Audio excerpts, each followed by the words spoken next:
Hello everyone, मैं रितिका सिंह और आज हम पढ़ेंगे क्लास 10th का चैप्टर नंबर फर्स्ट जिसका नाम है केमिकल रिएक्शन एंड इक्वेशन। तो सबसे पहले हम जानेंगे कि केमिकल रिएक्शन क्या होती है। जब भी कोई केमिकल चेंज होता है तो हम कहते हैं कि केमिकल रिएक्शन हुई है। Whenever there is a chemical change, then we can see that chemical reaction has taken place. जब भी कोई केमिकल चेंज होगा तब हम कहते हैं कि केमिकल रिएक्शन हुई है। एक केमिकल रिएक्शन को जानने के लिए कि केमिकल रिएक्शन हुई है या फिर नहीं, तो हमें देखना पड़ेगा कि केमिकल चेंज हुआ है या नहीं। अगर केमिकल चेंज होगा, जहाँ भी केमिकल चेंज होगा मतलब वहाँ पे केमिकल रिएक्शन हुई है। केमिकल रिएक्शन को आइडेंटिफाई करने के लिए हमें देखना पड़ेगा कि केमिकल चेंज हुआ है या नहीं। तो पहले हमें ये जानना पड़ेगा कि केमिकल चेंज क्या होता है। चेंज मतलब बदलाव, ठीक है। चेंज दो टाइप्स के होते हैं, या तो फिज़िकल चेंज या फिर chemical change. Physical change reversible होता है जबकि केमिकल चेंज इरिवर्सिबल होता है। अगर हम एग्ज़ाम्पल की बात करें फिज़िकल चेंज की, जो कि रिवर्सिबल होता है, जैसे एक रबर बैंड को स्ट्रेच करना और स्ट्रेच करने की वजह से उस रबर बैंड का साइज़ इंक्रीज़ हो जाता है और उसके बाद उसको वापस छोड़ देना, और छोड़ने के बाद वो अपने नॉर्मल साइज़ में वापस आ जाता है। तो ये हुआ फिज़िकल चेंज जो कि रिवर्सिबल था। अगर हम बात करें केमिकल चेंज की, जो कि इरिवर्सिबल होता है, एग्ज़ाम्पल के लिए दूध से दही का बनना, ये एक चेंज है जो कि केमिकल चेंज है, क्योंकि दूध से दही बन सकती है पर दही से वापस दूध नहीं बन सकता। तो केमिकल चेंज इरिवर्सिबल होता है। एग्ज़ाम्पल, अगर एक और एग्ज़ाम्पल लें इसका, जैसे हाइट का इंक्रीज़ होना। हाइट इंक्रीज़ हो सकती है पर इंक्रीज़ होने के बाद वो वापस डिक्रीज़ नहीं हो सकती। तो ये भी एग्ज़ाम्पल है केमिकल चेंज का। केमिकल चेंज इरिवर्सिबल होते हैं जबकि फिज़िकल चेंज रिवर्सिबल होते हैं। अगर हम और भी बात करें कि हम कैसे आइडेंटिफाई कर सकते हैं केमिकल चेंज को, तो यहाँ पे कुछ पॉइंट्स लिखे हैं, जैसे कलर में चेंज होना, स्मेल या ऑडर में चेंज होना, टेम्परेचर का चेंज होना, स्टेट का चेंज होना। स्टेट का मतलब सॉलिड से लिक्विड बनना, या फिर लिक्विड से गैस का बनना, या गैस से सॉलिड, या फिर सॉलिड से गैस का बनना। इसका मतलब है चेंज इन स्टेट। फिफ्थ है इवोल्यूशन ऑफ गैस, गैस का इवॉल्व होना, गैस का निकलना। तो यहाँ पे 5 पॉइंट्स लिखे थे।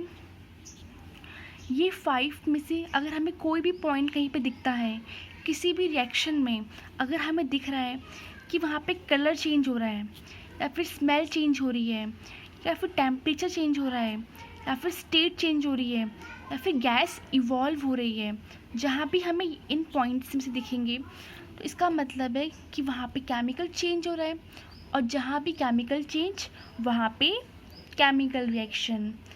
अगर हम एग्ज़ाम्पल लें, बहुत कॉमन एग्ज़ाम्पल है रस्टिंग ऑफ आयरन, लोहे की वस्तु पर जंग का लगना। आप देखते भी होंगे अपने घरों में, जो आयरन की चीज़ें हैं, जो लोहे की चीज़ें हैं, उन पे जंग लग जाती है, उस पे एक ब्राउन कलर की कोटिंग हो जाती है, एक भूरी कलर की परत जम जाती है, जिसको हम कहते हैं रस्टिंग ऑफ आयरन। तो आपने देखा कि आयरन का नेचुरल कलर कुछ और होता है, पर रस्टिंग के बाद उसके ऊपर एक ब्राउन कलर की कोटिंग आ गई, मतलब चेंज में कलर का चेंज होना। यहाँ पे चेंज इन कलर हुआ, कलर चेंज हुआ मतलब केमिकल चेंज हुआ। और जहाँ भी केमिकल चेंज वहाँ पे केमिकल रिएक्शन। अगर हम बात करें स्मेल का चेंज होना, जैसे खाना रखा हुआ है और कुछ टाइम बाद उस खाने में से अगर स्मेल आने लगी, अगर वो खाना सड़ गया, फर्मेंट हो गया, या फिर कोई भी फ्रूट फर्मेंट हो गया, तो उसके बाद उसमें से एक स्मेल आती है। मतलब उसकी नेचुरल स्मेल कुछ और थी, पर बाद में स्मेल चेंज हो गई। मतलब यहाँ पे हुआ क्या, केमिकल चेंज। और जहाँ भी केमिकल चेंज वहाँ पे केमिकल रिएक्शन। मतलब अगर उस खाने में से स्मेल आ रही है तो वहाँ पे केमिकल रिएक्शन हुई है, उस फूड का ऑक्सीडेशन हो गया है, वहाँ पे रिएक्शन होने की वजह से उसका स्मेल चेंज हुआ। अगर हम बात करें स्टेट में चेंज की, मान लो आपने आइस क्यूब निकाली फ्रिज से और आपने उसे बाहर रख दिया रूम टेम्परेचर पे 25 to 27 डिग्री सेल्सियस के टेम्परेचर पे, तो वो आइस मेल्ट होने लगी। आइस कौन सी स्टेट में थी, सॉलिड स्टेट में, और मेल्ट होने के बाद वो आ गई लिक्विड स्टेट में। तो यहाँ पर क्या हुआ, यहाँ पर सॉलिड चेंज हो गया लिक्विड में, मतलब चेंज इन स्टेट, मतलब केमिकल चेंज। और जहाँ भी केमिकल चेंज वहाँ पे केमिकल रिएक्शन। वैसे ही इवोल्यूशन ऑफ गैस, जैसे आपने कोई चीज़ बर्न करी तो उससे जनरली CO2 इवॉल्व होती है, तो वहाँ पे गैस इवॉल्व हुई। तो ये भी क्या है, कंबशन के बाद CO2 गैस का इवॉल्व होना। और evolution of gas is a chemical change. और जहाँ भी केमिकल चेंज वहाँ पर केमिकल रिएक्शन। अब हम बात करेंगे केमिकल इक्वेशन की। चैप्टर का नाम है chemical reaction and chemical equation. अभी हमने बात करी केमिकल रिएक्शन की। केमिकल रिएक्शन मतलब जहाँ भी केमिकल चेंज वहाँ पर केमिकल रिएक्शन। जहाँ भी केमिकल चेंज होगा तो हम कह सकते हैं कि वहाँ पर केमिकल रिएक्शन हुई होगी। अब हम बात करेंगे केमिकल इक्वेशन की। तो केमिकल इक्वेशन वो तरीका है जिसके थ्रू हम एक केमिकल रिएक्शन को एक्सप्रेस करें, उसको लिखें, उसको हम बोलते हैं केमिकल इक्वेशन। अभी तक हमने बात करी कि खाना सड़ गया, मतलब उस खाने का ऑक्सीडेशन हो गया होगा, या फिर रस्टिंग ऑफ आयरन। तो यहाँ पे हम बात कर रहे थे कि ऐसा हुआ होगा, ऐसा होता है। अब हम उसको अगर रिटन फॉर्म में लिख रहे हैं, मतलब केमिकल रिएक्शन को हम एक्सप्रेस कर रहे हैं, उसको लिख रहे हैं, तो उसको हम बोलेंगे केमिकल इक्वेशन। केमिकल इक्वेशन में दो कंपोनेंट होते हैं। जैसे एक सॉल्यूशन जो होता है वो सॉल्यूट और सॉल्वेंट से मिलके बनता है, वैसे ही एक रिएक्शन जो होती है वो दो चीज़ों से मिलके बनती है, रिएक्टेंट और प्रोडक्ट। रिएक्टेंट मतलब जो रिएक्शन करे, और प्रोडक्ट मतलब जो रिएक्शन के बाद हमको मिले, उसे हम बोलते हैं प्रोडक्ट। रिएक्टेंट को हम हमेशा लेफ़्ट हैंड साइड लिखते हैं और प्रोडक्ट को राइट हैंड साइड। रिएक्टेंट में वो एलिमेंट्स या फिर वो कंपाउंड्स आएंगे जो रिएक्शन करेंगे, और उनकी रिएक्शन के बाद जो हमें मिलेगा उसको हम बोलेंगे प्रोडक्ट, जिसको हम राइट हैंड साइड लिखेंगे। अगर हम एक से ज़्यादा रिएक्टेंट को लिखते हैं तो हम उनके बीच में प्लस का साइन लगाएंगे। वैसे ही रिएक्शन के बाद अगर हमको एक से ज़्यादा प्रोडक्ट मिलते हैं तो हम उनके बीच में भी प्लस का साइन लगाएंगे। यहाँ पे एक रिएक्शन लिखी है कि मैग्नीशियम ने ऑक्सीजन से रिएक्ट करा और मैग्नीशियम ऑक्साइड दिया। अगर हम एग्जांपल की बात करें रिएक्टेंट और प्रोडक्ट को लेके, जैसे मान लो आपको खीर बनानी है, तो आपने क्या करा, आपने दूध लिया, चावल लिए, ड्राई फ्रूट्स लिए, घी लिया और चीनी लिया, तो ये सब थे आपके रिएक्टेंट और आपने उसको हीट दिया, तो ये सब था आपका रिएक्टेंट। और इनकी रिएक्शन के बाद आपको खीर मिली, तो खीर थी आपकी प्रोडक्ट। याद रखना कि रिएक्टेंट हमेशा लेफ़्ट हैंड साइड आता है और प्रोडक्ट हमेशा राइट हैंड साइड। मैग्नीशियम ने रिएक्शन करी ऑक्सीजन से और हमको मिला मैग्नीशियम ऑक्साइड। आप यहाँ पे नंबर देख रहे हो, यहाँ पे 2 लिखा है और यहाँ पे 2 लिखा है। ये है बैलेंसिंग, हमने बैलेंस करा है।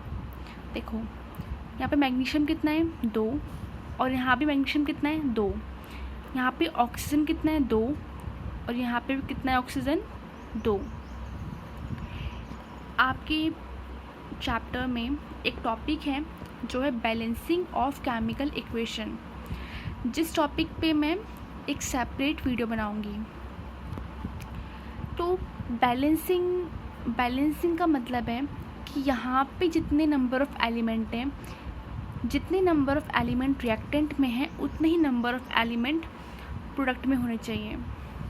अब क्वेश्चन आता है कि एक केमिकल रिएक्शन को बैलेंस करना क्यों ज़रूरी है।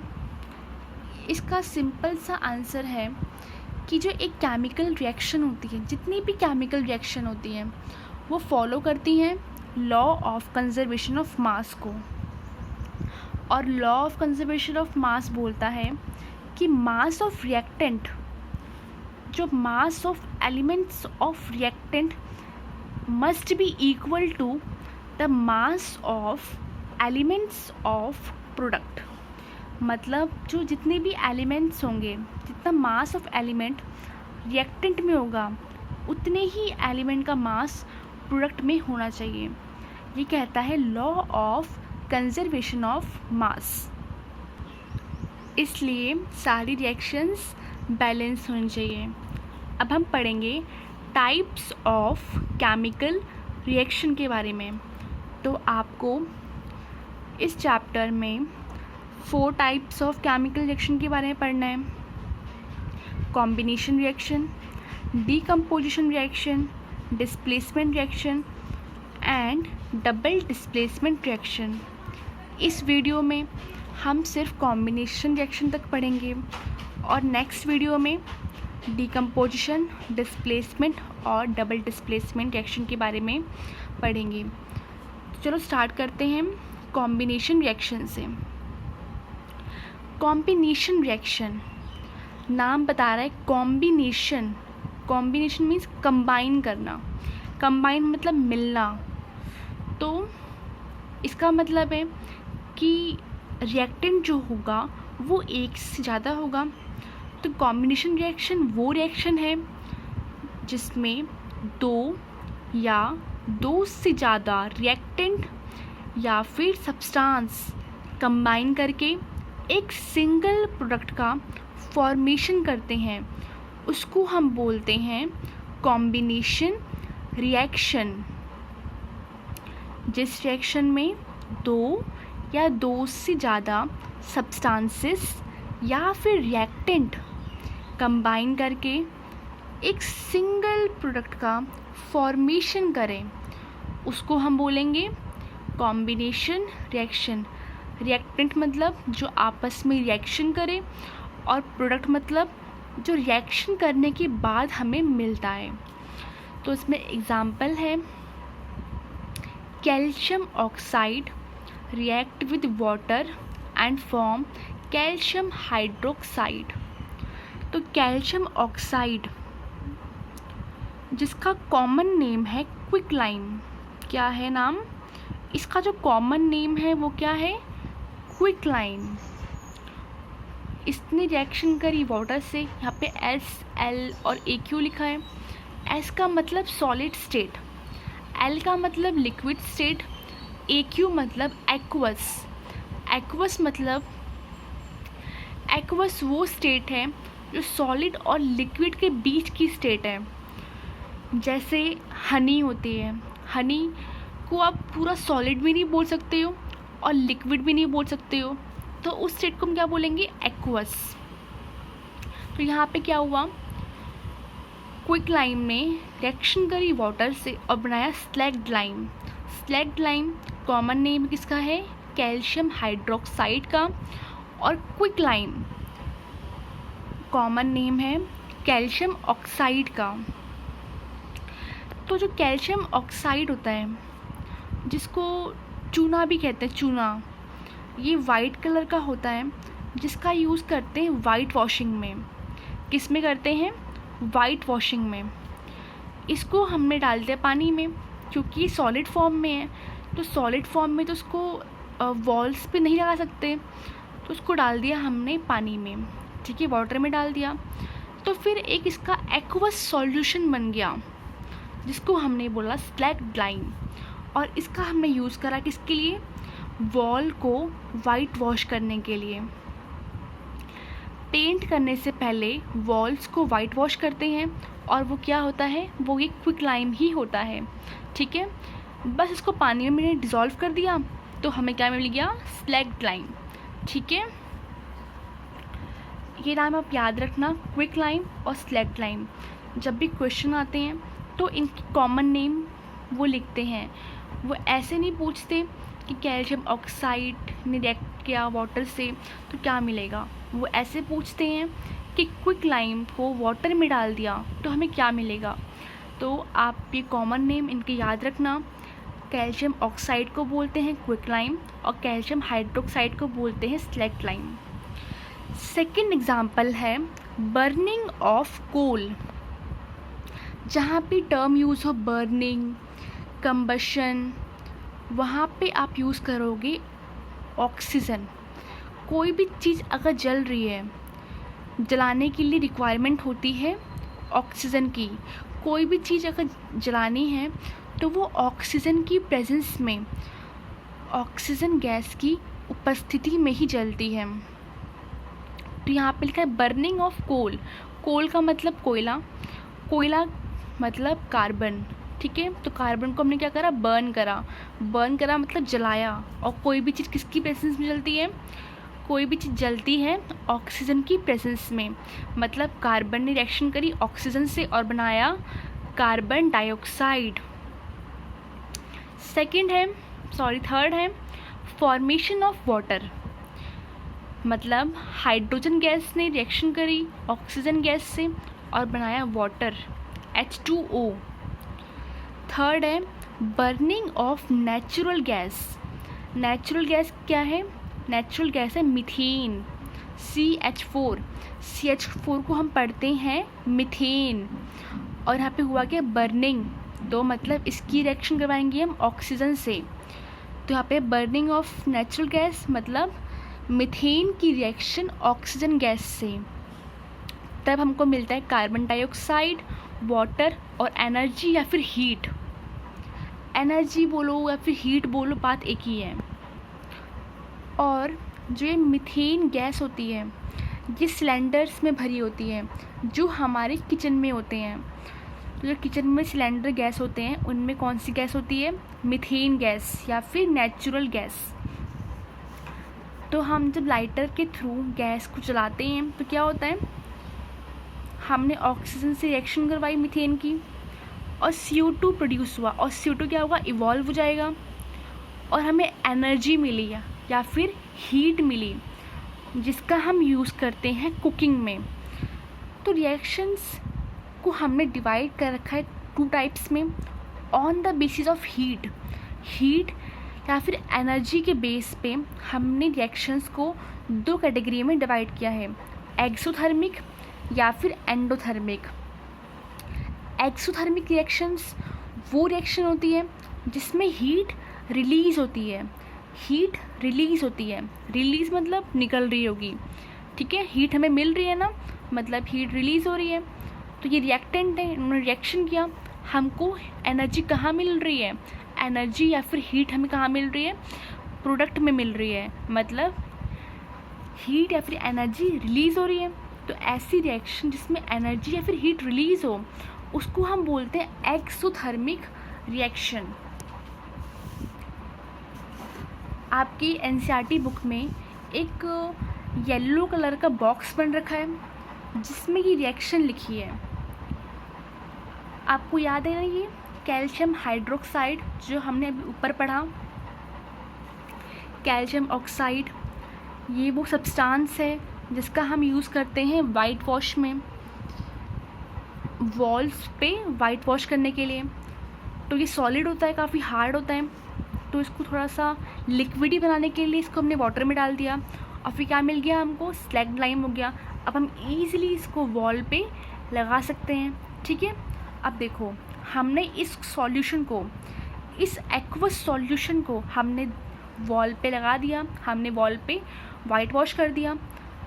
हमारे एटमॉस्फेयर में कार्बन डाइऑक्साइड गैस प्रेजेंट है, तो ये कार्बन डाइऑक्साइड गैस इससे रिएक्शन कर लेगी कैल्शियम हाइड्रोक्साइड या फिर स्लैग लाइम से।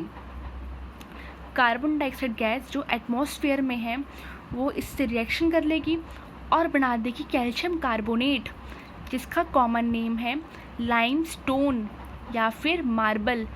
आपने देखा होगा स्टोन या मार्बल, इनकी प्रॉपर्टी क्या होती है, ये शाइन करते हैं, है ना, और वाटर बनेगा। तो कैल्शियम कार्बोनेट कॉमन नेम है लाइमस्टोन या फिर मार्बल। तो आपने यहाँ पे क्या देखा, हमने वॉल पे वाइट वॉश किया जो क्या था, स्लैग लाइम या फिर कैल्शियम हाइड्रोक्साइड। तो एटमॉस्फेयर में गैसेस प्रेजेंट है, तो वहाँ पे CO2 थी और CO2 ने इसे रिएक्शन कर ली और रिएक्शन के बाद जो वॉल थी उस दीवार पर एक लेयर बन गई कैल्शियम कार्बोनेट की, जिसका कॉमन नेम क्या है, लाइमस्टोन या मार्बल। और मार्बल, स्टोन, इनकी प्रॉपर्टी क्या होती है, शाइन करना, है ना, शाइन करते हैं ना ये, जिसकी वजह से वाइट वॉश के कुछ दिनों बाद वॉल्स पे एक शाइन आती है। वो किसकी वजह से आती है, इस लाइमस्टोन की वजह से, इस कैल्शियम कार्बोनेट की वजह से। देखो यहाँ पे वही लिखा है, for white washing the wall solution of slag lime. देखो ये सॉल्यूशन ही है ना, स्लैग लाइम। देखो ये दोनों बेटा सेम है, देखो कैल्शियम ऑक्साइड और कैल्शियम हाइड्रोक्साइड ये दोनों सेम है, पर ये क्या था, ये सॉलिड था। ठीक है, हम इस सॉलिड स्टेट में ही हम इसको दीवार पे नहीं लगा सकते, हमने इसको पानी में डाल दिया, तो क्या बन गया, स्लैग लाइम, जो कि एक्वस है। अब देखो यहाँ पे क्या लिखा है, for white washing the wall solution of slag lime. ठीक है, स्लैग लाइम का सॉल्यूशन है ना, सॉल्यूशन यूज़ किया हमने। और वाइट वॉश करने के बाद क्या हुआ, जो स्लैग लाइम था उसने रिएक्शन कर ली कार्बन डाइऑक्साइड से जो एयर में प्रेजेंट थी और एक लेयर बना दी किसकी, कैल्शियम कार्बोनेट की, जो कि वाइट वॉश के 3 दिन बाद बनी और उसने एक शाइनी फिनिश दिया। ठीक है, जिसकी वजह से वॉल्स पे शाइन आई। ठीक है, तो कैल्शियम कार्बोनेट के कॉमन नेम क्या है, कैल्शियम कार्बोनेट के कॉमन नेम है मार्बल और लाइमस्टोन। स्टार्टिंग के पेजेस पे आपकी एक रिएक्शन ये वाली भी लिखी हुई है, मैग्नीशियम ने रिएक्शन करी ऑक्सीजन से और बनाया मैग्नीशियम ऑक्साइड। इस पे भी क्वेश्चन आता है, क्वेश्चन ये आता है कि मैग्नीशियम रिबन, अगर हम बात कर रहे हैं मैग्नीशियम रिबन की तो हम किसकी बात कर रहे हैं, मैग्नीशियम की। तो क्वेश्चन आता है कि हम मैग्नीशियम रिबन को बर्न करने से पहले, जलाने से पहले सैंड पेपर से साफ़ क्यों करते हैं। देखो बेटा, जब भी हम पेंट करते हैं, ठीक है, तो पेंट करने से पहले हम क्या करते हैं, जैसे मान लो कोई हमारे पास कोई पुराना सा आयरन रॉड है और उस पर जंग लग गया और हमें पेंट करना है, तो हम क्या करेंगे, पहले सैंड पेपर से उस रस्टिंग को, उस जंग को हटाएंगे, उसके बाद पेंट करेंगे। ऐसा ही करते हैं ना। तो वैसे ही तो क्वेश्चन क्या है कि हम मैग्नीशियम रिबन को बर्न करने से पहले सैंड पेपर से क्लीन क्यों करते हैं, मतलब ज़रूर इसके ऊपर भी कोई ना कोई लेयर होगी, उस लेयर को हटाने के लिए हम क्लीन कर रहे हैं। जब भी मैग्नीशियम को बर्न करते हैं तो उसके ऊपर एक लेयर बन जाती है मैग्नीशियम ऑक्साइड की। अगर आपको दोबारा बर्न करना है तो क्या करना पड़ेगा, इस मैग्नीशियम ऑक्साइड की लेयर को सैंड पेपर से साफ़ करना पड़ेगा, तभी आप उसे बर्न कर सकते हो। तो इसका आंसर सिर्फ इतना ही है कि हमें जब भी मैग्नीशियम रिएक्ट करता है ऑक्सीजन से तो वो मैग्नीशियम ऑक्साइड की लेयर बना देता है, और इस लेयर को रिमूव करने के लिए ही हमें उसको सैंड पेपर, मैग्नीशियम रिबन को सैंड पेपर से साफ़ करना पड़ता है। और एक इम्पॉर्टेंट बात और है कि जब भी हम मैग्नीशियम रिबन को बर्न करते हैं तो उससे एक डेज़लिंग वाइट फ्लेम प्रोड्यूस होती है। डेज़लिंग वाइट फ्लेम मतलब, डेज़लिंग मतलब चमकती हुई, वाइट मतलब सफ़ेद, फ्लेम मतलब ज्वाला। एक चमकती हुई सफ़ेद फ्लेम प्रोड्यूस होती है जब भी हम मैग्नीशियम को बर्न करते हैं ऑक्सीजन की प्रेजेंस में। आपने देखा है कि जब भी कोई कूड़ा का बाड़ जलाता है तो एक काला काला धुआं आता है, या फैक्ट्री में काला काला धुआं आ रहा है, तो वो फ्लेम है ना बेटा, वो धुआं है। तो यहाँ पे वो धुआं अलग चीज़ है, पर यहाँ पे क्या है, जब भी हम मैग्नीशियम को बर्न करेंगे ना तो उस समय जो फ्लेम प्रोड्यूस होगी तो वो कैसी होगी, चमकती हुई होगी और सफ़ेद कलर की होगी। ठीक है, जब माचिस जलाते हैं तो उसमें वाइट कलर की हमें दिखती है, वाइट और ऑरेंज दिखती है और रेड दिखती है, फ्लेम दिखती है। तो यहाँ पे कैसी होगी, चमकती हुई सफ़ेद कलर की फ्लेम। ठीक है, जब भी मैग्नीशियम को बर्न करते हैं ऑक्सीजन की प्रेजेंस में तो उससे चमकती हुई सफ़ेद कलर की फ्लेम प्रोड्यूस होती है। तो आज हमने क्या पढ़ा, आज हमने केमिकल रिएक्शन के बारे में पढ़ा, केमिकल इक्वेशन के बारे में पढ़ा, एक केमिकल इक्वेशन को कैसे लिखते हैं इसके बारे में पढ़ा, और कितने टाइप्स की केमिकल रिएक्शन होती है ये पढ़ा। और हमने आज फर्स्ट टाइप कंप्लीट कर लिया जिसका नाम था कॉम्बिनेशन रिएक्शन।